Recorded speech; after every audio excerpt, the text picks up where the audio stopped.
ഒരു പുതിയ കാറൊന്നും മേടിച്ചാൽ കുഴപ്പമൊന്നുമില്ല, ശരിക്കും വലിയ എക്സ്ചക്കറിനൊന്നും കുഴപ്പമൊന്നും വരില്ല.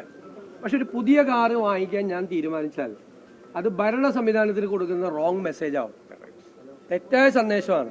കാരണം അത്രയും സാമ്പത്തിക നില വഷളായിരിക്കുന്ന ഒരു സമയത്ത് ആർഭാടങ്ങൾ പരമാവധി കുറച്ച് നമ്മൾ ചില മാതൃകകൾ സൃഷ്ടിക്കണം. അപ്പോൾ ഉള്ള കാറ് അത് ഉപയോഗിക്കും. ഏത് കാറാണെന്ന് വെച്ചാൽ അതിൻ്റെ കളറൊന്നും നോക്കില്ല, ഏത് കാറാണ് എന്ന് വെച്ചാൽ നമുക്ക് അവൈലബിൾ ആയിട്ടുള്ളത്.